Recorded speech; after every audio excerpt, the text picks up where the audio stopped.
Hello. Now I'm continuing to read The Giraffe, the Pelly and Me. The Giraffe, the Pelly and Me by Roald Dahl.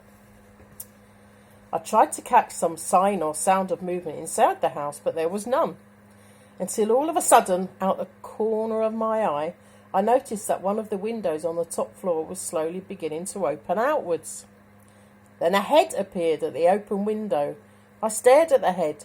The head stared back at me with big, round, dark eyes. Suddenly, a second window was flung open and all of the crazy things came out. A giant white bird hopped out and perched on the windowsill. Well, that's pretty crazy, isn't it? I knew what this one was because of its amazing beak, which was shaped like a huge orange-coloured basin. The pelican looked down at me and sang out, "Oh, how I wish for a big fat fish as hungry as I ever could be. A dish of fish is my only wish. How far are we from the sea?" "But we're a long way from the sea," I called back to him. "But there is a fishmonger in the town, not far away." "A fish what?"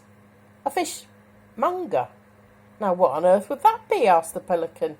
"I've heard of a fish pie and a fish cake and a fish finger, but I've never heard of a fishmonger." "Are those mongers good to eat?" The question baffled me a bit, so I said, "Who is your friend in the next window?" "She is the giraffe," the pelican answered. "Is she not wonderful? Her legs are on the ground floor and her head is looking out of the top window. And if all this wasn't enough, the window on the first floor now flung wide open and out popped a monkey." The monkey stood on the windowsill and did a jiggly little dance. He was so skinny he seemed to be made out of furry bits of wire, but he danced wonderfully well, and I clapped and cheered and did a little dance myself in return. "We are the window cleaners," sang out the monkey. "We will polish your glass till it's shining like brass and it sparkles like sun on the sea.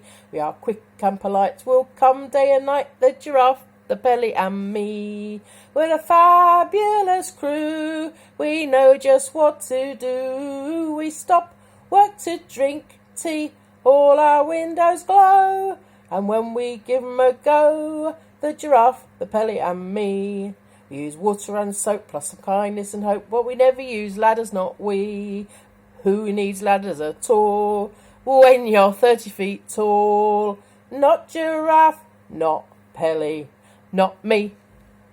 I stood there enthralled. Then I heard the giraffe saying to the pelican in the next window, "Pelly, my dear, be so good as to fly down and bring that small person up here to talk to us." At once the pelican spread his huge white wings and flew down to the road beside me. "Hop in," he said, opening his enormous beak.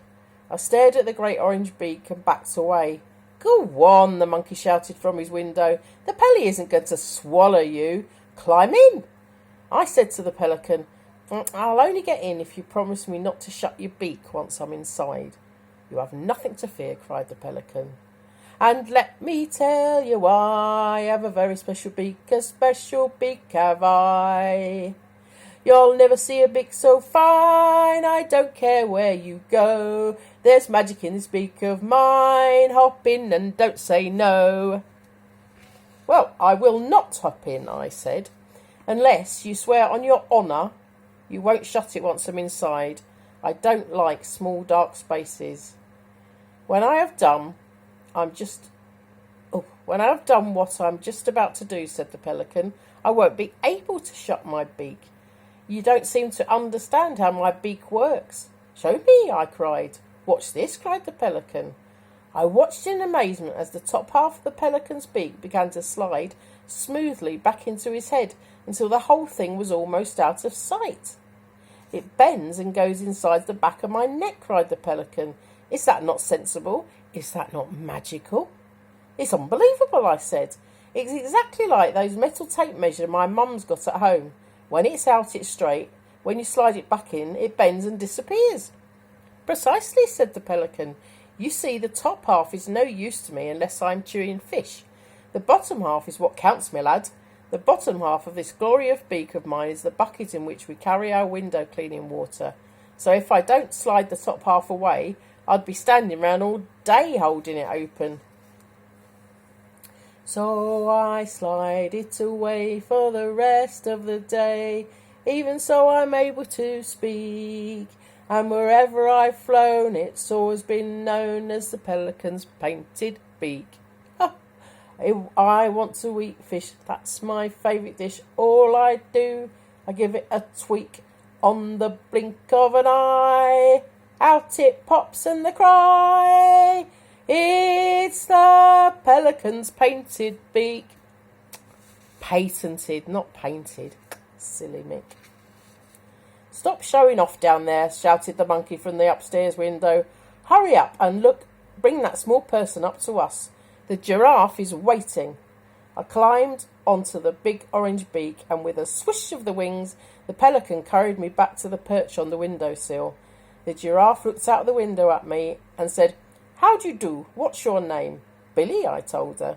Well, Billy, she said, we need your help and we need it fast. We must have some windows to clean. We spent every penny we had buying this house, and we've got to earn some more money quickly. The Pelly is starving, the monkey is famished, and I'm perishing with hunger. The Pelly needs fish, the monkey needs some nuts, and I am even more difficult to feed. I am a geranious giraffe. I cannot eat anything except the pink and purple flowers of the tinkle tinkle tree. But those, I am sure you know, are hard to find and expensive to buy. The pelican cried out, Right now I'm so hungry I could eat a stale sardine. Has anyone seen a stale sardine or a bucket of rotten cod? I'd eat the lot upon the spot. I'm such a hungry bawd.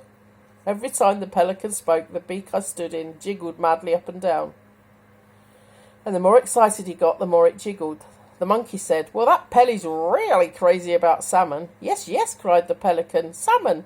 Oh, glorious salmon! I dream about it all day long, but I never get any. And I dream about walnuts, shouted the monkey. A walnut fish,